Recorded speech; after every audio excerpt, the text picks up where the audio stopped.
भाई और सोनम के भाई का अलग अलग बयान सामने आया। एक बयान जिसमें गोविंद ने कहा कि पिंडदान में साथ हैं, तो राजा के भाई विपिन ने गोविंद पर कई आरोप लगाए। दूसरी तरफ राजा रघुवंशी की बहन की नरबली वाले बयान पर बड़ी राहत उसे मिली। राजा हत्याकांड मामले में राजा का परिवार और गोविंद साथ रहे, उस पूरे मामले को लेकर एक ही विचार थे दोनों के, और अब सुर बदलने लगे हैं।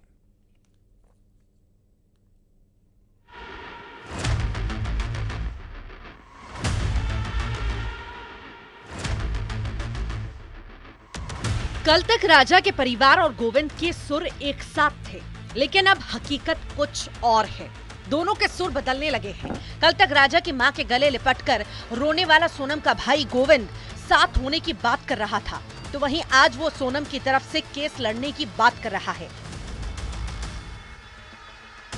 तो वहीं दूसरी तरफ राजा रघुवंशी का परिवार अब सोनम का पिंडदान करना चाहता है, जिसको लेकर सोनम के भाई गोविंद का बड़ा बयान सामने आया। गोविंद ने कहा कि अगर राजा का परिवार सोनम का पिंडदान करना चाहता है तो हम भी पिंडदान में साथ रहेंगे।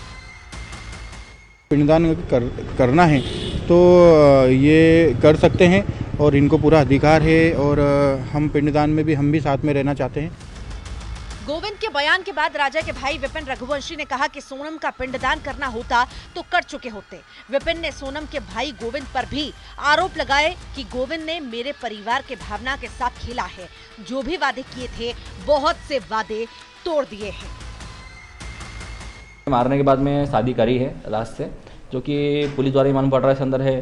तो सोनम और राज जो एक दूसरे से प्यार करते थे और इनका रिश्ता जो 3 साल पुराना है, मगर इनके माता पिता आज भी इसको मानने को राजी नहीं है। वो उनका अधिकार है। जिस प्रकार से झूठ बोला उन्होंने था पहले घर पे हमारा आके हमारे साथ में, जैसे कि मम्मी से गले लग के रहा था उस टाइम पे। वो मतलब एक कुल मिला के इसने जो क्या है उसने सोची समझी शादी करी है। एक तरफ राजा का परिवार अब गोविंद और उसके परिवार पर धोखेबाजी का आरोप लगा रहा है, तो दूसरी तरफ राजा की बहन सृष्टि के नरबली वाले बयान पर असम के क्राइम सेल ने शिकायत दर्ज की थी। सृष्टि ने असम में राजा की नरबली देने का दावा किया था। उसने कहा था कि सोनम टोने टोटके के लिए ही राजा को गुवाहाटी ले गई थी।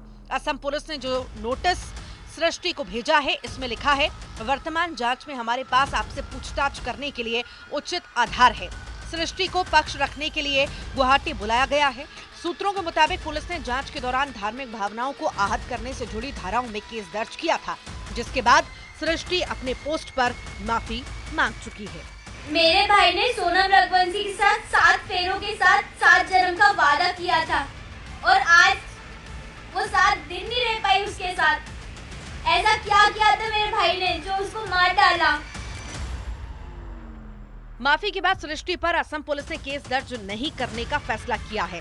इधर राजा के मां उमा से गले लगकर रोने वाला सोनम का भाई गोविंद भी रघुवंशी परिवार के निशाने पर आ चुका है। राजा के भाई विपिन ने उसको धोखेबाज बताकर नार्को टेस्ट कराने की मांग की है। इंदौर से मिथिलेश गुप्ता की रिपोर्ट, न्यूज़ 18। इंदौर के चर्चित राजा रघुवंशी हत्याकांड मामले में शिलांग पुलिस ने अब तक कुल 8 आरोपियों को गिरफ्तार किया। इस मामले में अब नया मोड़ सामने आया, जिसमें राजा रघुवंशी के भाई